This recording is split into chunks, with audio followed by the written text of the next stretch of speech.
Hey folks, Matt Schneidman coming to you from BrightBytes with another short video. This time we're looking at the access domain.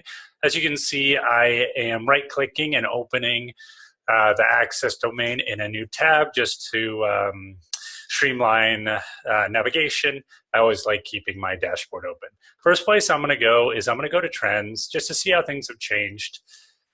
And I'll do this for each of the domains as you're watching the videos, but going to success indicators and seeing how have teachers at school changed, how have students at school changed, how have teachers at home changed, students at home.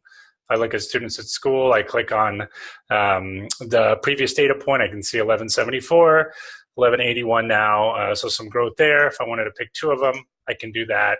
Maybe take a screenshot of this, but quick ways to see growth at a high level. Of all of the domains, the access one probably has the fewest areas where I typically look, but some areas that I am a big fan of looking into, teacher ease, obtaining computers when needed, and I like going to teacher access to technology at school. So teachers are able to obtain computers when they need them. Obviously important if you're thinking about moving the needle within the classroom domain. Do teachers have access to devices in the first place? Data points like this and the two that we're going to look at in the next indicator are somewhat helpful at the district level, but even more valuable if you're comparing across schools to potentially identify inequities in access. Also just helpful because sometimes at the district level, folks think that teachers are easily able to obtain computers when they need them, which is this data point right here. Or if I'm looking at the quality of internet speed and I compare that across schools, again, sometimes folks at the district level, tech directors, think that access is great, but there could be a bottleneck or something could be happening, and teachers are not perceiving it as being particularly robust. I was a former classroom teacher, and if I even perceive the internet not to be able to support a whole class or even a few students getting on at one time, chances are I'm not going to be using devices. So incredibly important to look through these and see what teachers think about it. This is the second data point, quality of internet speed. Third data point, quality of computers. Again, comparing across schools is particularly helpful.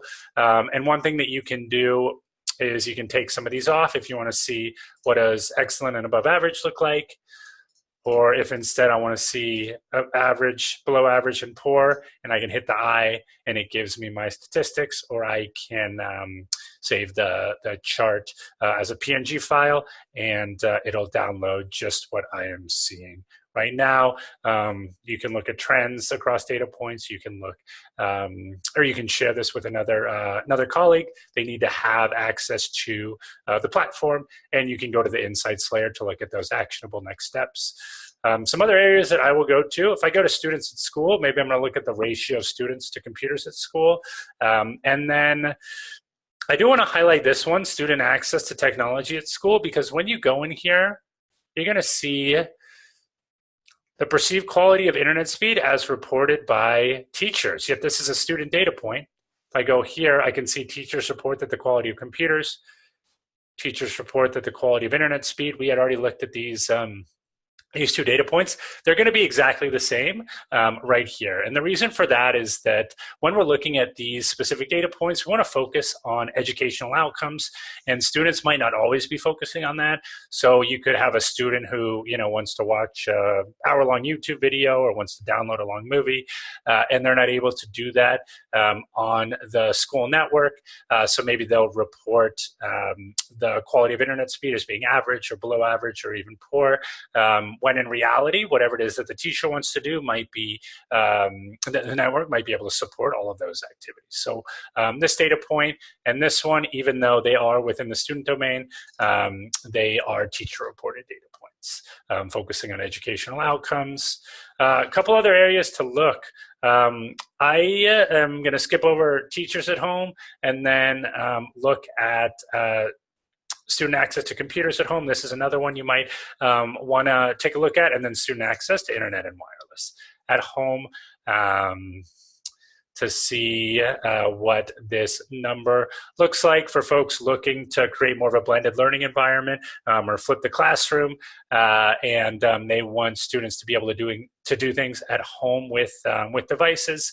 It's important to ask if they actually have those capabilities, because you could lead to some inequities in access, where some students are able to do that work at home if they're asked to do it digitally.